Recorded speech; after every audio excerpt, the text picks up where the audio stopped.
Months after the Cleopatra egg heist, the trio now lives under aliases in southern Italy. Bishop receives a cryptic message from an antiquities dealer about a vault beneath the Vatican library. It contains a relic known as the Cardinal's Code, linked to an ancient Roman treasure. Intrigued, Bishop convinces Hartley and Booth to steal it, claiming it's just for fun. Booth jokes he always wanted to rob a pope. Interpol agent Urvashi Das, now heading a global anti-art theft task force, is investigating the theft of a rare scroll from the British Museum. The evidence points away from the trio and toward a mysterious new player. She puts a red notice on multiple unknown operatives, suspecting an international race for something much bigger. While trying to offload a small artifact in Marseille, Booth is ambushed by masked mercenaries. They beat him, but leave a chilling message: stay out of the Cardinal's business. Booth returns bruised, suspecting someone from his past. Bishop brushes it off, but Hartley doesn't. We meet Lucien Duval, a cold, calculating art thief known for sabotage and ruthless efficiency. He's stolen the papyrus scroll to decode the Cardinal's Code and fund a private army. Lucien has history with both Bishop and Booth. Each betrayed him in separate jobs. Now, he's seeking payback and profit. The trio infiltrates the Vatican library disguised as scholars. Booth uses his charm and humor to distract guards. Deep underground, Bishop cracks a hidden vault where the code is stored, a centuries-old book encrypted in Latin and geometry. The code reveals part of a map, a Roman vault beneath Istanbul's ancient aqueducts. Just as they get the book, Lucien's team hacks Vatican security. Alarms trigger. Hartley fights off armed guards using ceremonial weapons while Booth and Bishop disable laser traps. The trio narrowly escapes through ancient Roman catacombs into the streets. They race off in a speedboat on the Tiber, pursued by drones and Interpol agents. In Istanbul, they contact Dr. Nara Al-Fayed, a multilingual historian and codebreaker. She agrees to help them decode the symbols in exchange for protection. She reveals the code also contains coordinates to the sunken Aquila Maris, a Roman warship carrying stolen Christian artifacts. In a stunning dive sequence off the Aegean coast, the team locates the sunken Aquila Maris. Inside, they retrieve a medallion bearing Constantine's seal. Back on land, Nara realizes the medallion fits a mosaic pattern inside Hagia Sophia, a lost piece of the treasure map. When aligned correctly, it reveals the next destination, Petra, Jordan.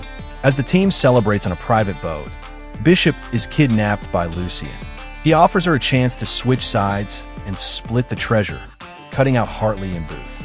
She seemingly agrees, giving Lucien false coordinates and leaving with him, leaving behind a cryptic clue only Hartley would understand. Hartley and Booth follow the clue to Petra, arriving in the middle of a black market auction. They find Bishop already there. She claims to have tricked Lucien and recovered a relic, the Constantine lens, which reveals hidden ink in the Cardinal's Code. Tensions build. Booth isn't sure she's lying. With stress high, old wounds are exposed. Booth confesses that years ago, he and Lucien were partners, until Booth sabotaged a mission for personal gain. Bishop reveals Lucien once tried to kill her during a failed heist in Zurich. They agree to move forward, but trust is wearing thin. Lucien's mercenaries attack during their exploration of Petra. A cinematic chase erupts through narrow canyons and desert cliffs.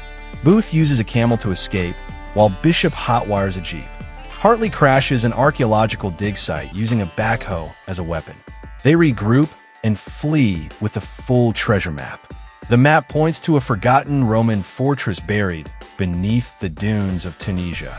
Local Bedouins guide them to the site, warning of ancient curses. Beneath sand and stone, they uncover traps, dead ends, and a secret entrance leading to a sealed temple beneath a mountain. Inside the ancient fortress, pressure plates, rotating blades, and fire traps nearly kill Booth. Bishop figures out the pattern from a Latin poem in the code. They reach a chamber containing scrolls, gold bars, Roman armor, and the Black Ledger, the record of artifacts stolen by the church over centuries. The treasure includes not just wealth, but truth. The ledger contains records that could shame world powers. Bishop wants to leak it to expose corruption. Hartley leans toward protecting the information.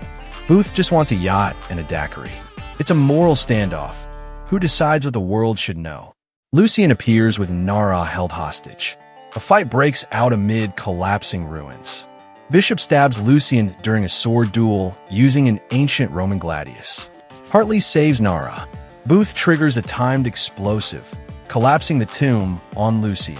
They barely escape. Agent Das arrives too late, but finds signs of the trio's presence.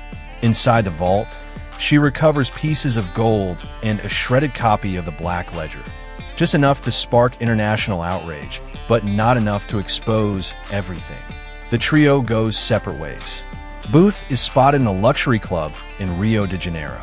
Bishop appears at an auction in Tokyo under a new identity. Hartley is seen helping kids in an African orphanage. Their bond remains intact, but now they're ghosts in the system. In a secret meeting, it's revealed that the real target all along was the Vatican's secret ledger, encrypted financial records detailing every hidden asset. Bishop and Hartley orchestrated everything to distract Interpol and Lucian while they stole it. Even Booth didn't know. Back at a remote island hideout, the trio reunites around a bonfire. Bishop opens a tablet with encrypted Vatican files. She says, "You ready for the biggest score of all?" Booth smirks, "Only if I get a bigger yacht this time." Hartley loads a bullet into his gun. "Let's go to London."